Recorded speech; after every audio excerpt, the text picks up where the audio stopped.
दोस्तों अब हम लोग जो है देख लेते हैं एक ग्रीक जो है जैसे हमने डेल्टा और थीटा पढ़ा था वैसे थोड़ा सा गामा के बारे में भी जान लेते हैं। गामा दोस्तों बस इतना समझिए, एक नॉर्मल भाषा में अगर बताऊं तो मैं डेल्टा क्या वो गामा हमें क्या बताता है कि डेल्टा कितना चेंज होगा। ये हमें गामा की कैलकुलेशन से डेल्टा के चेंज की कैलकुलेशन पता चलती है। तो इसकी कैलकुलेशन करने के लिए आपको कुछ ज़रूरत नहीं होगी, ये सब चार्ट पे आपको दिख जाएगा कितना है। बस आप कैलकुलेशन अगर करना जानते होंगे तो आप करना चाहें तो कभी यूज़ कर सकते हैं, वरना ये सब सॉफ्टवेयर कर देते हैं, कोई इसमें प्रॉब्लम नहीं होती है। तो आपको बस इतना डेल्टा जो है देखना है और फिर गामा देखना है। तो उसके आसान सा एक फार्मूला होता है, वो मैं अगर फार्मूला आपको कहिए तो बता देता हूँ। तो उससे क्या होगा कि आप ईजी रहेगा। पहले थोड़ा सा इसकी परिभाषा समझ लेते हैं कि क्या है। गामा क्या है। एक डेफिनेशन में ऑप्शन ट्रेडिंग गामा एक ग्रीक लेटर से लिखा है, मैंने आपको बताया कि ग्रीक है, जो ऑप्शन की प्राइस की मूवमेंट रेट ऑफ चेंज को बताता है कि कितना ऑप्शन का प्राइस जो प्रीमियम का है वो चेंज होगा। और गामा ऑप्शन की सेंसिटिविटी को मेजर करता है, यानी कि ऑप्शन के प्राइस में किस तरह का चेंज होता है अंडरलाइंग एसेट के प्राइस के चेंजेस के हिसाब से होता है।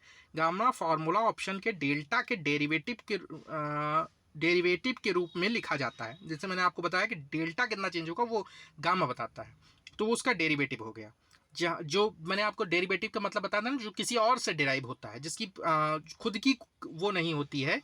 जैसे आप एक एग्जांपल से समझ लें, जैसे कि डेरिवेटिव का मतलब है कि पनीर क्या भाव है।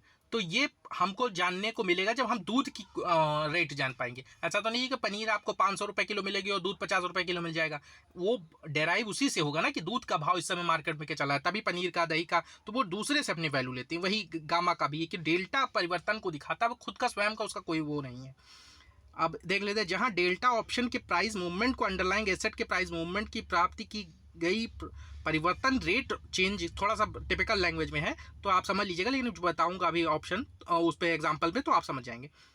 गामा की वैल्यू डेल्टा की वैल्यू के स्क्वायर रूट के बराबर होती है, वो फार्मूला है जिससे कि एक सेकंड ऑर्डर डेरिवेटिव होता है। गामा की वैल्यू मैच्योरिटी और स्ट्राइक प्राइस के ऊपर डिपेंड करती है। जनरली एटीएम में गामा की वैल्यू मैक्सिमम होती है और ओटीएम या आईटीएम में ऑप्शन गामा की वैल्यू कम होती है। जब ऑप्शन की मेच्योरिटी सब डेट नज़दीक आती है तो गामा की वैल्यू भी ज़्यादा हो जाती है, क्योंकि अंडरलाइंग एसेट के प्राइस स्मॉल चेंज भी गामा ऑप्शन के प्राइस पर असर डालता है। जैसे मैंने आपसे डेल्टा जब पढ़ाया था मैंने आपको, तो अगर आपको याद हो तो मैंने बताया था कि जब जिस दिन जो है आपकी एक्सपायरी होने वाली होती है उस दिन बहुत तेज़ी से डेल्टा जो है गामा की वजह से प्रीमियम चेंज होता रहता है। आपको मैंने बताया था कि अगर निफ्टी 100 पॉइंट बढ़ता है तो उस दिन एक्सपायरी वाले दिन, क्योंकि गामा बहुत ज़्यादा बढ़ा होता है और गामा बढ़ा होता है तो डेल्टा को बढ़ा देता है, तो उसकी वजह से वो प्रीमियम बहुत तेजी से चेंज होते हैं। लेकिन थीटा भी बड़ा होता है तो अगर उसका कोई फायदा बहुत ज़्यादा हमें नहीं मिलता। अगर एक डायरेक्शन में मूवमेंट मिल गया, ठीक है, डेल्टा या जो है मार्केट एक डायरेक्शन में 100 पॉइंट मूव कर गया, तब तो आपको 90 पॉइंट 95 पॉइंट तुरंत मिल जाएंगे, कभी कभी 100 भी मिल जाएंगे।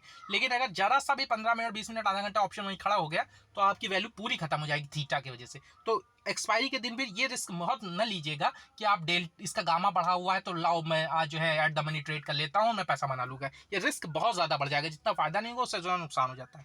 अब हम लोग थोड़ा सा जान लेते हैं इसकी कैलकुलेशन। हालांकि कोई ज़रूरत आपको पड़ेगी नहीं, लेकिन फिर भी मैं बता देता हूँ। मान लीजिए अभी आप जानकारी के लिए अपने वो रखिए। मान लीजिए डेल्टा जो है हमने लिखा डी से डेल्टा, अगर आपका 0.5 है, ठीक है, मैंने बताया था आपको डेल्टा 0 से लेके और 1 के बीच में होता है तो 0.5 है। अब गामा का क्या है वैल्यू, मान लीजिए उस पर चार्ट पे आपने देखा ब्रोकर पे, और 0.03 है। तो अब क्या है, अगर इंडेक्स जो है मान लीजिए है आपका, अगर वो 100 पॉइंट जो है आपका मूव करेगा, इंडेक्स आपका 100 पॉइंट मूव करेगा तो कितना चेंज आएगा डेल्टा में, ये देख लेते हैं। तो डेल्टा की वैल्यू क्या हो जाएगी, डेल्टा की वैल्यू हो जाएगी आपकी, तो इसको निकालने के लिए आपको गामा की जो वैल्यू है 0.003 और जो इंडेक्स का भाव है ये 100 पॉइंट, उससे आप मल्टीप्लाई कर दीजिए तो आपका क्या आएगा आंसर 0.3। और पहले हमारा डेल्टा क्या था 0.5, तो ये 3 इसमें प्लस हो जाएगा, यानी कि हमारा जो डेल्टा हो जाएगा वो डेल्टा जो हो जाएगा वो 0.8 हो जाएगा। ठीक है, तो इस तरह थोड़ा सा कॉम्प्लेक्स फार्मूला, लेकिन आप 2-3 बार इसको देखेंगे तो आपको पता चल जाएगा। हालांकि इसको आपको निकालने की बहुत ज़्यादा ज़रूरत नहीं है, तो इसलिए बस आप इसको जानकारी के लिए रखिए कि गामा भी कुछ होता है तो आपको पता रहेगा। गामा डेल्टा कितना चेंज होगा इसको दर्शाने के लिए फार्मूले से निकलता है।